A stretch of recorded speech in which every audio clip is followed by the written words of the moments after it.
turabasuhuje mu izina rya Yesu Kristo umwami wacu watubambiwe.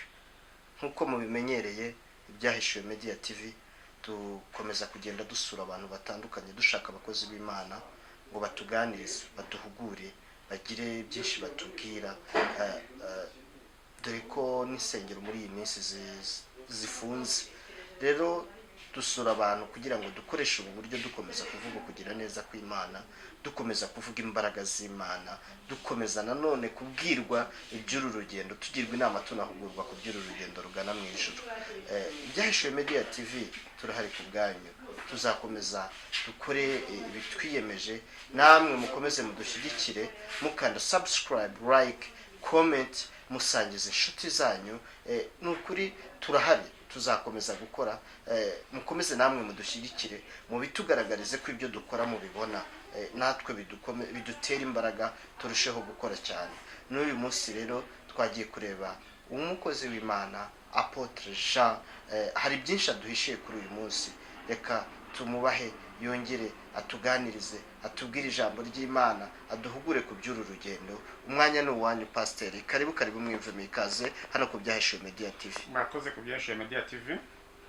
Amazina nayo babwiye na Apotre Jean, ncumbitse mu nkambi ya Gihembe Ibishyura n'Igicumbi. Ndi umugabo w'abana bane. Kavukire yanjye mvuka Kongo. Ngiye mvuka Kongo, ntabwo mvuka hano mu Rwanda. Navukiye Kongo ahitwa i Masisi, n'ababyeyi banjye niyo bavukiye. Naje inaha nk'abandi bose duhungutse, twaje 1996 twinjira mu nkambere ya Gihembe 1997 mu kwezi kw'icumi. Aho ngaho niho ndi kuva icyo gihe kugeza amagingo ayo. Ndi umukozi w'Imana, nakijijwe mfite imyaka 8, nigaga mu wa 4 primaire. Hama bya bindi by'abana, kuntu abana ababyeyi bakica abana, nakijijwe ndi kumwe na mama njyana. Mama ni umudivantiste, ndi baracahari, anjyana mu abana gusenga. Nawe urabizi ko ababyeyi bajana abana mu materaniro. Hama ndize imyaka 12 nanjye nari maze kwiga gusenga, ariko muri iyo myaka 12 yantangiye kunkunda ibitabo bita Bibiliya. Nafataga Bibiliya kuko nari nzi gusoma muri primaire. Icyo gihe nari ngeze nko mu mwaka wa 5 primaire, nkasoma Bible ibyo numva nkuko numva ndi umwana. Hama nkajya ngenda nsoma gakeya. Hanyuma ngize imyaka 14 nari maze kumva Bibiliya, ariko muri iyo myaka guhera 12 mfite 14 kugeza 14 nabaye umuririmbyi. Nari umuririmbyi mu itorero ry'Abadivantiste, mu bayimbyi muri korale y'abana. Hano mwebwe mubyita muri Sunday School, mu matorero y'ubugubu mubyita Sunday School. Icyo gihe twebwe twayabana tuyimba bisanzwe, nta bintu by'amazina y'amakoro yabagaho icyo gihe. Hanyuma nagize imyaka 14 nziho ijambo ry'Imana, kuko mama yanyigishaga cyane, akakunda kudusengesha. Abadivu yabizi bakunda kwigisha abana Bible Bibiliya cyane. Nayinze amasomo mu mutwe, ariko ntazi ibyo cyane. Hanyuma mfite imyaka 14 icyo gihe nibwo natangiye kubwiriza Bibiliya. Natangiye kubwiriza Bibiliya mfite imyaka 14 muri Kongo nyine, niho natangiye vuga butumwa. Ntangiye vuga butumwa icyo gihe, ndakomeza ntabwo nigeze nsubira inyuma kuva navuka. Nsubira inyuma gatoya kuva navuka, ntabwo nigeze nywa ikintu gisharira ku cyumba. Sinigeze, nta kintu kigeze kingira mu kanwa gisharira, yaba sinzi niba inaha mubyita niba y'ibigage, yaba ari ikigage cyangwa se umusuru uhiye, yaba biriya by'inzoga bavana mu ntoke, ntibigeze bingira mu kanwa. Izi zo zindi mbona ku mateleviziyo no mu kabari n'iki, zo ni kure kube nzibona gutyo nkuko nawe uzibona mu macupa n'iki, ariko ntago mbizi. Bref, ntago nigeze mu bintu by'ibisindisha. Niba nakwegeranya na Samusoni simbizi, ntange ndumunaziye, nta kintu cya alcool kigeze kingeye mu kanwa no mu mutwe no mu mutima no mu nda yanjye. Ibindi byo bigenewe Imana yemera byose nibyo nywa kugeza amagingo aya.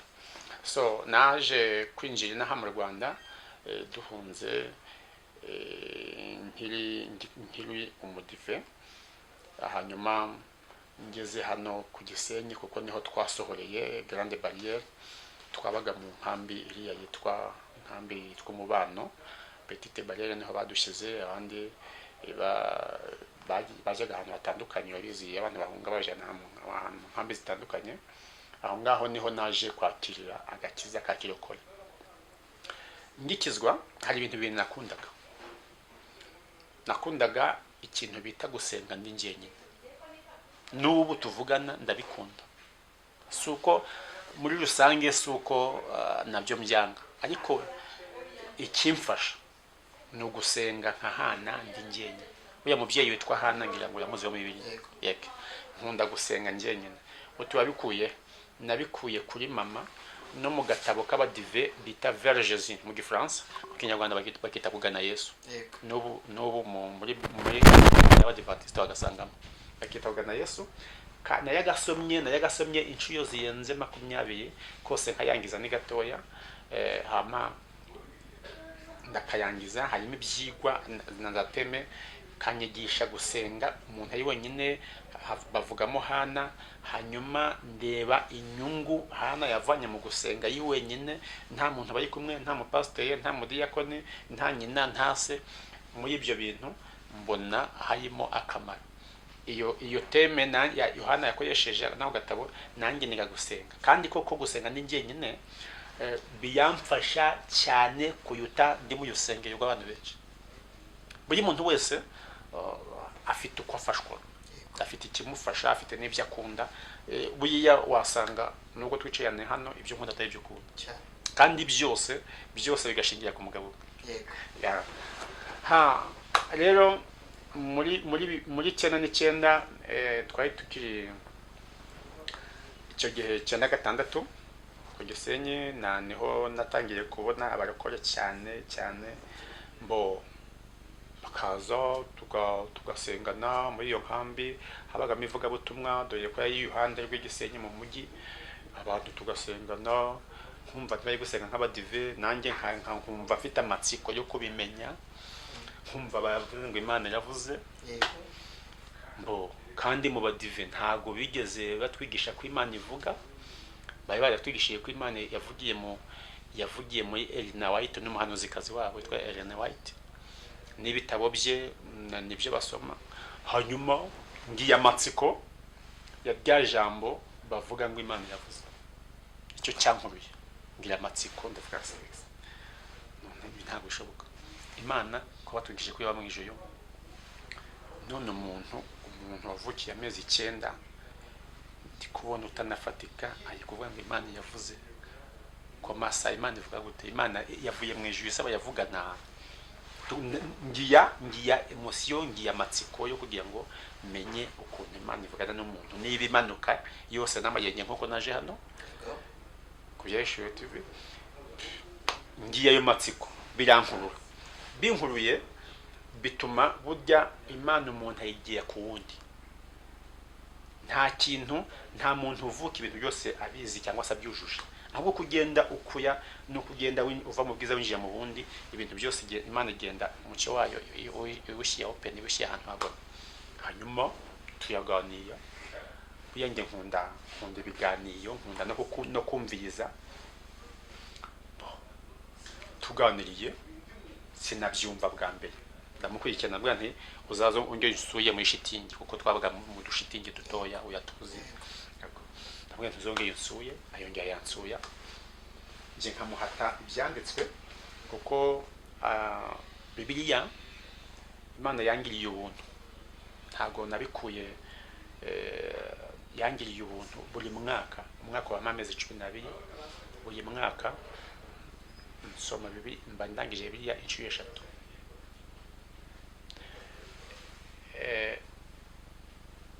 Buri mwaka nsoma Bibiliya 3 ndaza kuhagera. Hanyuma uwo muntu tuganiriye ndafatwa ndafatwa. Maze gufatwa nanjye ngiye amatsiko yo gukenera ukuntu umwuka wera avuga. Ngiye amatsiko pe ndamukurikirana, ariko dusenze twasenga nkumva binyuranye n'imisengere yaho nayindi. Noneho mbijya tuyasengana numva avuze ibintu by'amavuko yakavukiye we avuka mu Rwanda, njyewe mvuka i Masisi muri Kongo. Numva ibintu byose ari kunsoma nkusoma ibaruwa. Ndavuga no ndavuga ibintu ntabwo bibaho. Mubajije nyuma yambwiye ati nanjye ntabwo mbizi, ati ibyo uwo ni umwuka wera. Noneho biyanja numva ntaye kirimo. Umwuka wera ni igiki? Ati umwuka wera akoyatya n'umuntu umeze utya, ayambwiye atangiye deyazidenda kuko yabonaga mfite ubushake bwo kumenya. Ayambwiye noneho mugiye inshuti, ndamubwira nti wanyemeye ya ukaba inshuti yanjye. Ati nubwo ndi impunzi ntusuzuguye, ariko nyemeye ya inshuti yanjye uje kunsuya gusa, nta kindi gusabye. Akayaza kunsuya, ndabisaba mu nkambi habamo abaperezida n'abakayitiye, nko hano bibaho nawe mbisaba kwa kayitiye wanjye. Yabinyemeye akaza kugira ngo batazagira wenda ngo hari ikindi kintu cyo kumuzana. Hanyuma ndabisaba, hanyuma akajaza tuganiriye. Hanyuma mu 9/7 mu kwezi kwa 8 mu kwezi kwa 9 kwa 10 nibwo twatangiye kuza hano Igicumbi tuva ku Gisenyi. Hanyuma ngiye amahirwe make ko mutakaje, ariko yukumva ya mbuto deja yayimbibyemo. Noneho bikubitana n'ukuntu nanjye nakundaga gusenga ku giti cyanjye. Ubwo aho dutuye hari urahazi, hari ahantu bita Kadeje. Icyo gihe habaga hamenyekana nta n'inyoni hazi. Ubwo nkayamanuka uya musozi nawe utangiye mu 2000 niho njye nahatangiye kuhasengera. Nkajya gusenga. Noneho nta matike nari mfite ngo ndajya kumushaka, nkubitana n'abandi bameze nkawe bavuga ngo Imana yavuze. Hanyuma umwuka w'Imana nanjye abantu bayambwiye ngo kuzi ko bavuze mu yimi. Ndavuga ibyo bintu binane mwibimbwiye. Ubwo ngubwo nakoze iki? Numva umutima nama, kuko niho namenye ko n'umwuka wera avugana n'umutima nama hano. Umutima nama numva konsiyasi numva yambwiye ngo fata amasengesho y'imisi 20. Ndakibaguza nshaka umuntu mbwiye, ndamubuye mu mutima bizamo inshuro 3. Ako kanya mpita mfata amasengesho tuyaganya. Twari mu buzima bubi buteye ubwoba, tukigera hari Igicumbi bubi, mu mbeho, hari imbeho nyinshi iteye ubwoba. Tuba mu bishitingi n'abakecuru n'abasaza. Icyo gihe twabwa tutari twagiye amazu nka kuno tumeze, buri muntu atajyaga agashitingi. Fata amasengesho, ndasenga ndasenga. Ngiye amahirwe hari mu mama ukunda ibintu by'Imana twasanze hari mu bapantekote baba hariya. Ndamubwira nti wanyemerera niba ufite ubushobozi ukampa agasukari. Amasukari ndibuka icyo gihe yampaye ikiro, numva ari nk'ijuru ryamanutse. Amikiro nakoze ikiye naye gipfunyitse, ndakijyana justement nagiye hepfo nkajya ngasenga nkayigataho iminsi 3 nangwe biyashiya nkayigataho. Nakumva intege zicitse nkayigataho. Yabizi ko agasukari iyo karyoheye mu kanwa ukamenya amazi yako, hari ukuntu wumva utoyaga dusa n'ubuyaje bugayutse. Naje kugira amahirwe make ikiyo kinshiyaho iminsi itayayangiye, ariko Imana yanshoboza nemaze nk'iminsi hafi nka 15 amasukari yashiya. Ariko Yesu yaje kunshoboza y'amasengesho nyashoje. Ku munsi wa 17 n'injoyo numva ijwi inshuro 3 umuntu anyakuye mu izina. Hari n'injoyo ngiye ubwoba, noneho urabona ziriya toyoshe za keya zitwa isitimu nayo nyifite iyimutubuye ndatsa nakije ndamubuya kuko nayo nda ahantu hamwe ntagishoboya kuko yamuvoma bitewe n'intege z'umubiri ndamubuya nibwo bwa mbere nari nyakoze ayo ngiye nyakuye ndamubuya nayo ngiye nyakuye ndamubuya bigeze aho mubuze ayaza ambwiye ibintu ambwiya ukuntu meze ambwiya icyo anshakiya n'uwo nzaba we ambwiya anzaniya nimeyo enye za telefone ziyaza nk'uko zakwiyandika ku gikuta nk'uko ibintu iya kane iyantoyoka intoyotse za nimeyo ntiyo umuntu icyo gihe haya amatelefone ziya telefone ndende uyazibona umuntu wayigiye icyo gihe yimukiye nuko oya hari n'izitwa abagoye beza ntiyo umuntu telefone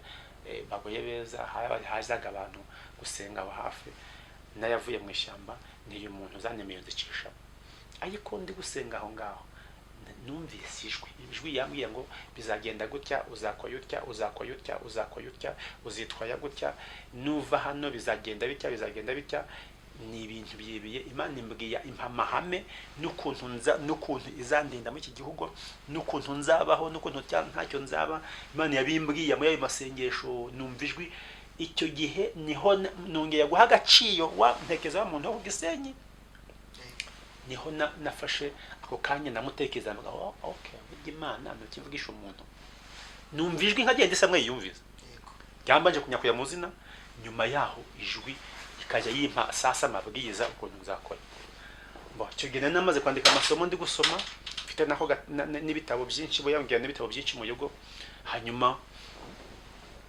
ndakuhava byabaye ikosi naye havuye kuva 21 nta kabayaga ntaki kugira ngo mve hahandi Kadeshi uzi wabonye ubona ngeye yuguyu byayangoye none ijwi yambwiye ngo ntuje mu nkambi uyabona ahantu bita kuruyaga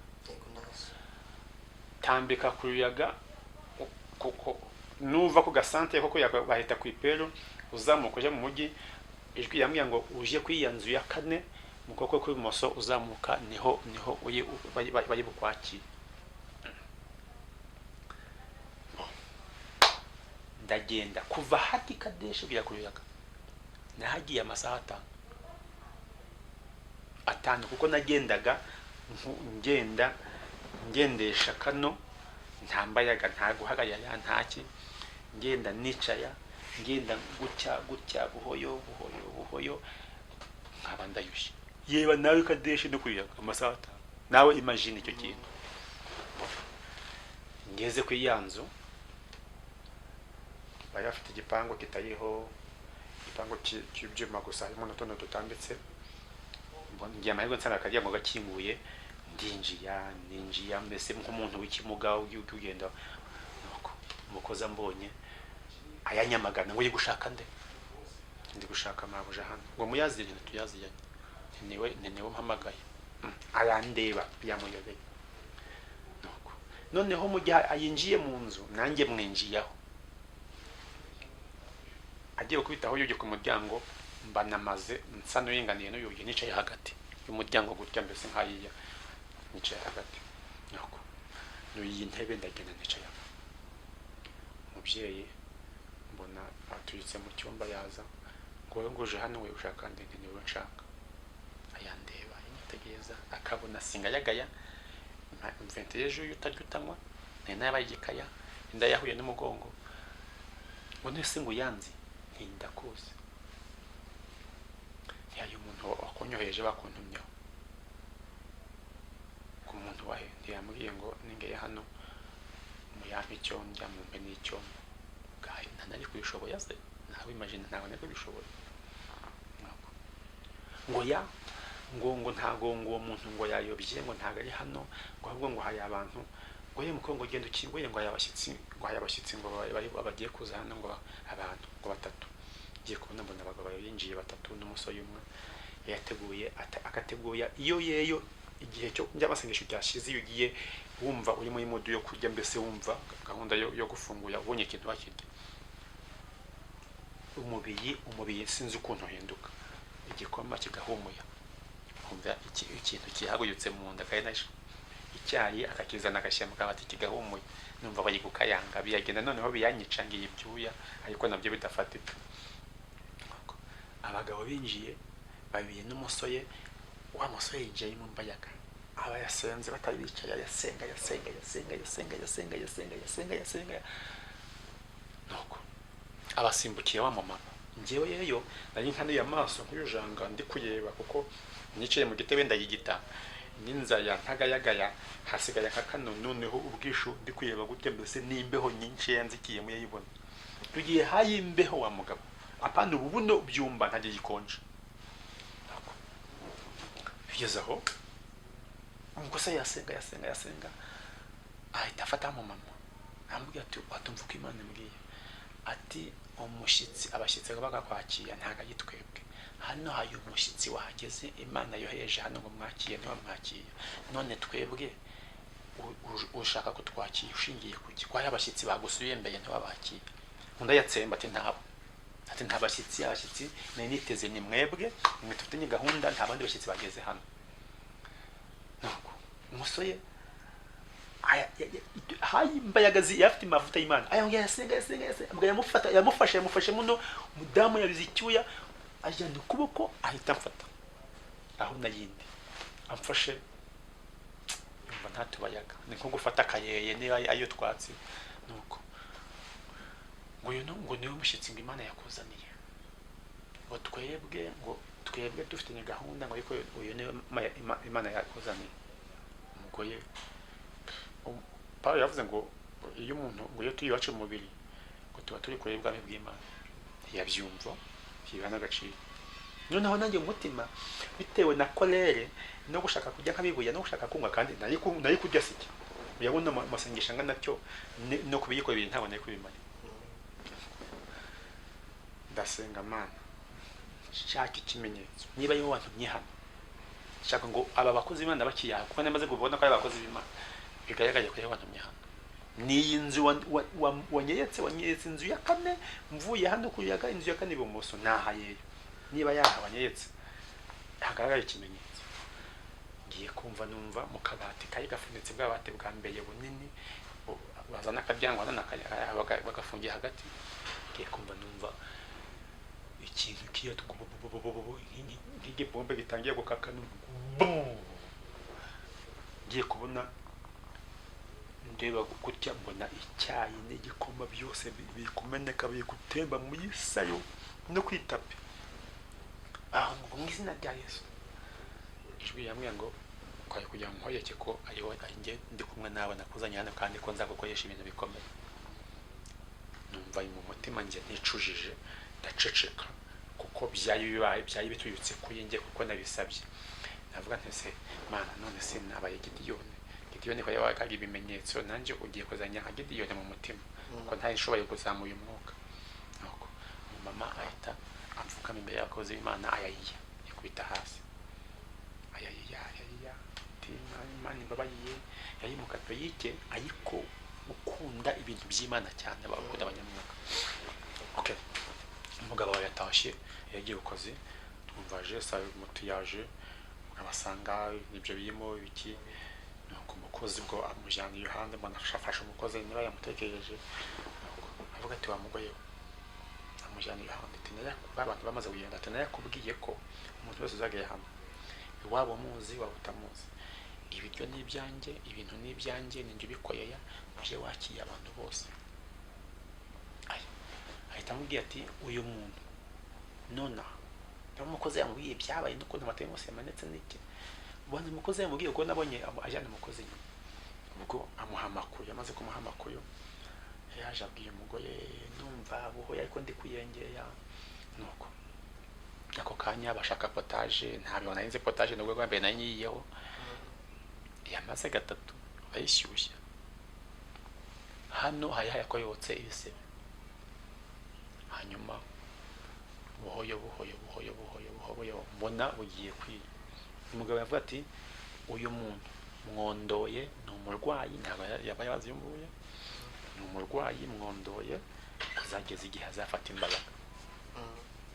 Hanyuma mu minsi kankubwiye ngo nicaye mu ntebe kugira ngo numve ndakomeye hari hashize iminsi 5 sinanazahaye nazahaye iminsi 5 ishize